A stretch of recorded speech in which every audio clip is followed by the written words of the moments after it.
It is the voice of Kitty Phetla. We're just having some technical issues, but we're going to move on. It's not over until the lady sings, right? We've got Angela on the line, and Angela Yeung is an award winning jewelry designer, entrepreneur, motivational speaker, philanthropist, mountaineer. Oh my gosh, I'm still so in awe of her for doing this. And the president of the Hong Kong South Africa Chamber of Commerce, as the founder of Impilo Collection Foundation, and Impilo Global Events. She bridges creativity, purpose, and impact. Her work moves from creating timeless luxury jewelry pieces to shaping social impact movements aimed to uplifting 1 million lives by 2035. Angela, how are you? Thank you. Thank you, Katie. Oh my God, you are just such an incredible woman. I mean, I met you so many years ago, and to this day, you still continue to do such amazing work with such true elegance, and you continue to touch so many people's hearts. And you create change by just peaking different massive mountains just to create change. And I just really am in awe of you. And thank you so much for joining us here on African Diaries. Thank you, thank you, thank you. So I just wanted to start off by asking you, you founded Impilo Collection, bespoke fine jewelry brand. What does the Zulu word Impilo meaning come from when it comes to choosing a name for Impilo Foundation?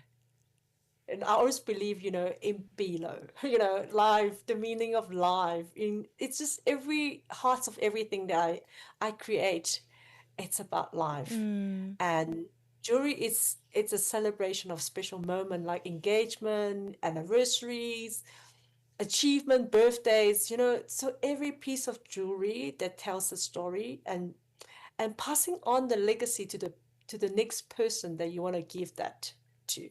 So to me, it's so important to just put that, especially being in Africa, that we produce this beautiful piece of jewelry in Africa, that just tell the story. I mean, I've had personal experience of your work, like with doing shoots and stuff, and your work is incredible. Your headpiece Connect won at the Anglo Gold Ashanti Auditions Gold Jewelry Design Competition in 2024. What inspired that piece, and what did winning mean for you in those early years in your career? I remember that year the competitions was actually under the title of Celestial. Then Mm. that's why it comes to the pieces that was my pieces was many different texture of the piece and I combined them together as a headpiece. So it was handmade, every each pieces of the texture. So to me, it's just connecting with sharing the humanity despite our differences. So it's a symbolic of Mm. unity, relationship, and bringing people together. And especially that when I knew about the winning of that competition, it was a turning point in my career. It gave me just more confidence of my voice, being a designer, and bringing African story together to a bigger platform. Yeah. You're such an artist. Like, for instance, when I look at your design, I guess the name Impilo really resonates with your designs. And your design pieces are very artistic, like a painting, really. And I mean, you blend timeless elegance with African heritage and modern artistry. How do you balance heritage techniques with contemporary luxury trends? I think, I really love bringing nature into my jewelry designs. So you will see that, like, telling the story of the African nature into the luxury, that, and also believe luxury should have meanings. So, and Mm. also respecting the traditional way of craftsmanship that we South Africans are really good at it. But of course, like now with the positions that we also need to bring in the innovations like the technology coming to the designs, but really just honoring the African story remaining also relevance to the global consumer. That's very important. Mm. So trying to find the balance, the accuracy, innovations, and authenticity. Your artistic jewelry has been showcased in London, Paris, Miami, Japan, China, Hong Kong. Which international showcase taught you the most about the global luxury market?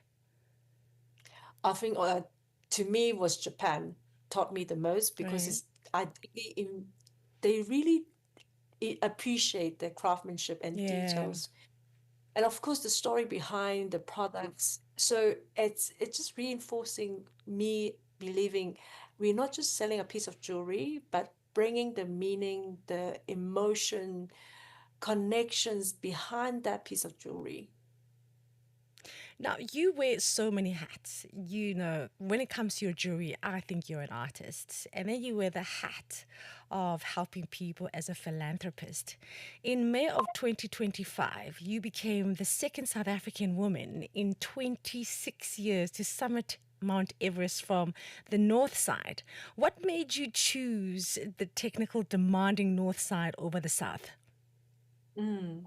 I think it was actually happened when I climbed the first 8,000 meters.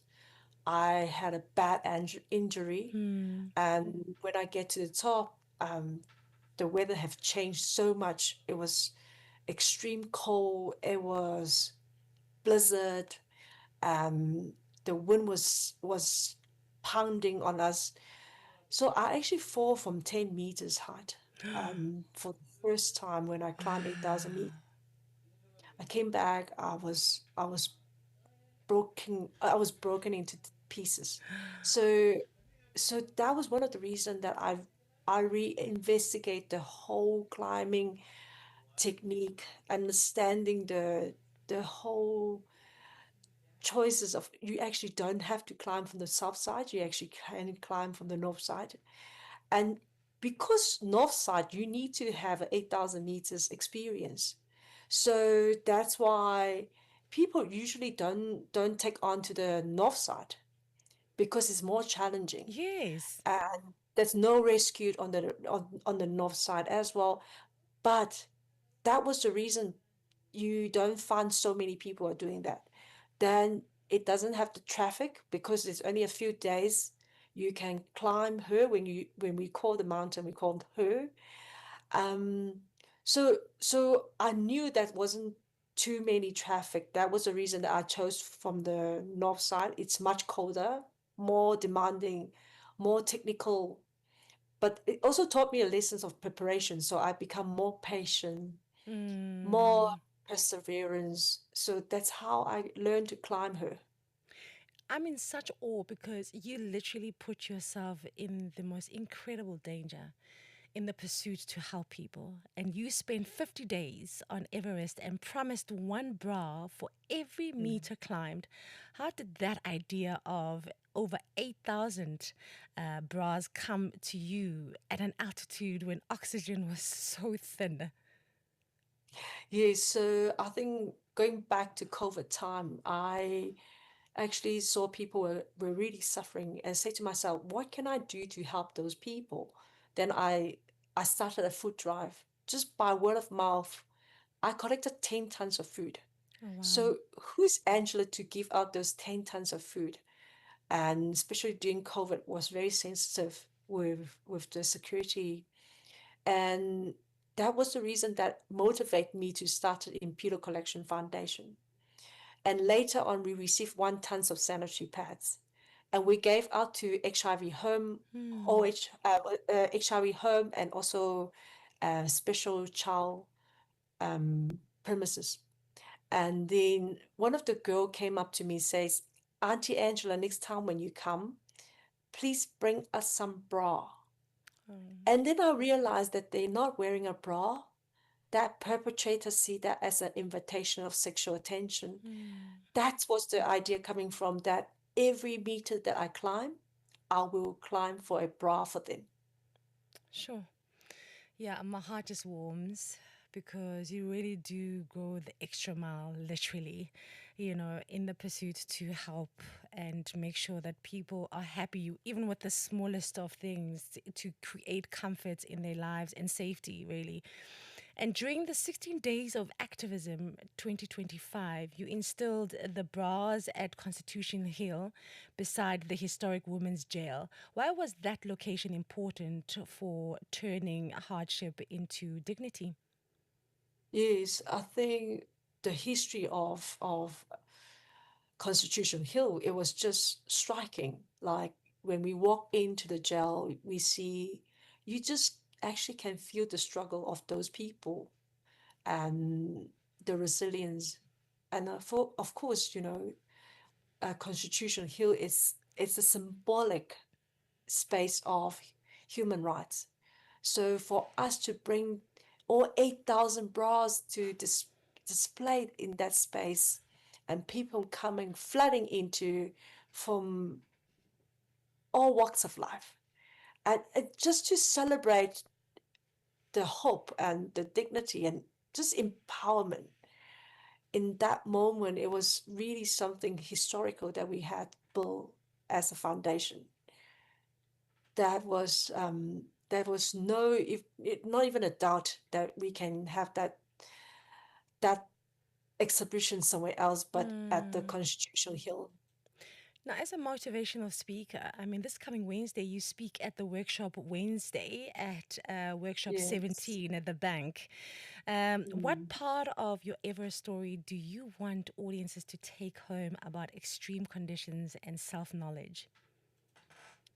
Absolutely. When a lot of people, when they get to the top, they get very excited, Right. and and accident usually happen when they descend. So to me, the summit was never the goal. The same was. To me, it's about, being in business, your life, really focusing, not just often focusing on the achievement or your milestone, but really just return safely was one of my most important thing because last year it was almost 50% of people have frostbite. They come back, they're amputating their fingers or their feet. Oh So my gosh. for me, safety is most important and getting Mm. to know yourself and live every moment of your life. That was one of the most important message that I would like my audience to know about. Yeah. You speak about different kind of ambition grounded in discipline and bringing others with you. How does that show up in how you run Impilo Collection and Impilo Global events? I always believe that discipline, like one step at a time. Hmm. It's not, I do have so I always ask people, what is your Everest? But if your dream doesn't scare you, they are too small. And Yes. don't be scared to dream big. Have ambition, but also at the same time, one step at a time. Just walk one step and keep walking. That's my technique of climbing because I wasn't the fastest person. I wasn't the tallest. Most of the climber, they are much taller than me. And you are so But what small. It's gorgeous. exactly, you know me. You met me so many years. I mean, you know me like personally. You Mm-hmm. can see that I'm not tall. I'm not big. I'm not that hardcore woman that you see, Mm, but you can still climb the mountain yeah. gracefully. Mm-hmm. Because And but you and are you having are very graceful. Oh my gosh, you really, really are. So I don't know how you do it. Honestly, I'm literally in awe. I don't know how you do it. it's just really one step at a time, Yeah. really there's no secret, but just keep going and I don't stop. I just know if don't waste more time, but just step, keep stepping, and you'll get there. No, you are a person that always perseveres, and Empower Her focuses on survivors of gender based violence through Bras for Humanity. Empower Yes. Him creates mentorship for young men. Empower Them uplifts continues through literacy. Which pillar needs the most support right now? Oh, it's just this is a very difficult questions, and I think. all three. If Yeah. I can be more Yes. um, greedy, Yeah. But it's true though. and just yeah. But I think Empower Her really does a big um, urgency right now, because when the time I collecting the first collection of bras, I was doing research, and that year was 2,700 women died from gender-based violence. And now, after 6 years' time, it was actually double. Yeah. So that's really a big urgency on Empower Her, really saving um, the survivors of gender-based violence, Mm. giving them their dignity. And of course, also I can see I was just listening to the radio with the introduction just now. I mean, a lot of men were suffering silence, and they need help as well. Yes. Having the role models in the family to be able to, someone that you can actually really look up to. Yes. And yeah, and then I think from that, seeing when we saw some of the ECD center, some of the children, they actually not struggling to study, but they actually have eyesight, a problem with eyesight. So that's why they couldn't concentrate Yeah. in class. So we are helping some of the children um, to have eye tested, Yeah, because that's to get them important. the spec. Mm. Yeah, by helping that, that will help their literacy improvement as well. So I really don't know how to answer this question. No, because you know what, it's very difficult because you're a person that Mm, has got your hands in so many things in the light of helping people. And that can be so difficult because there's only one of you and you have to serve from a full glass, not an empty glass. And mm. your glass just keeps filling up. And that's why it's understandable that this could be a very difficult question to answer because each cause is just as important, so I understand. Now, Angela, looking ahead, you are Mm. expanding with a 9 province art exhibition, a 10-part Little Yes. Angela's children book series, and an autobiography. Which project excites you the most and why? And I think thinking about writing my book is actually very exciting. It's about time. It's about It's time. about time, and it's about like telling the story of the little Angela. That really, it's my eyes just lit up when I think about that, because I really want to share the story of my, like I said to you, there, so many struggles in my life. It wasn't just, coming from, really coming from nothing, and build myself every single step to be where I am today. And I hope that I can share the story to the little girls, Mm, and just not giving up, have that little hope of you can go a long way. mm. That was something that really excited me a lot. I don't think you're going to wait until 2035, but your goal is to uplift 1 million lives by 2035 through entrepreneurship, philanthropy, and through leadership. What does finding that diamond within mean for someone starting on a journey today? I definitely think you're going to do this way before 2035. I hope so, because we actually have a team of people, and I'm very fortunate to have people that who are very generous with their time with around me, and we call them social warriors. Mm, Um, that if you would like to contribute your time and to be part of Impilo, okay. that's that's how we welcoming our social warriors. So for the last 6 years, we managed to um, we managed to distribute 10,000 liters of sanitizer to 60,000 learners during COVID time. We donated like a whole house of uniforms to the flood in Durban. And so that's where the number coming from, because the last 6 year we impacted 100,000 people. So hopefully that continuously that we've been doing like so much, and people coming together and giving their time, their effort.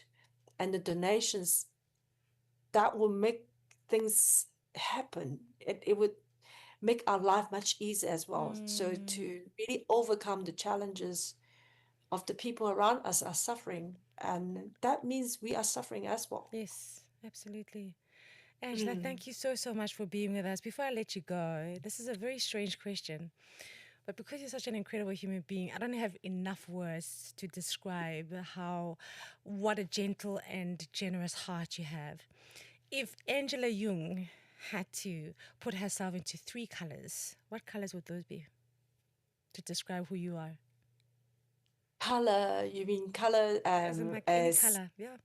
any color? Yeah. I would definitely green color. That's my favorite Yes, color. I think you're going to say green, yeah? You're always on the go, go, go. Yeah. Exactly, that's my color. And what's the other two colors that you would go for to describe you? Uh, I think orange, Mm, orange, like to me is prosperity, right. and I think maybe white, white Yes. color. Yes. Yeah, I yeah. knew white had to be there and I knew green had to be there, but that is so befitting to who you are. Angela Yeung, thank you so, so much for being with us on Channel Africa on African Diaries as I step in for Teach Mata. So thank you so, so much. We hope to have you back again to give us more fruits and nuggets of the great work that you do. You are part of our family now. So thank you so much for your time. Oh, thank Yeah, you so much, Kitty. thank you. That Thank you for having me again. that was Angela Yeung, an award winning jewelry designer, entrepreneur, motivational speaker, philanthropist, and mountaineer. Man, she is incredible. I mean, she's done Mount Everest twice. She's done Kilimanjaro as well. So she dreams big and she actions big. She's not like, when people say actions speak louder than words. She's that times like a trillion. Okay, so she's the kind of woman that is so, so inspiring. It's exactly 10:46 right here on Channel Africa. We'll be back in just a moment, and I know I've run over time because we started a bit late with Angela, but it's exactly 10:47 right here on Channel Africa on the African Diaries, standing in for Tich Mataz.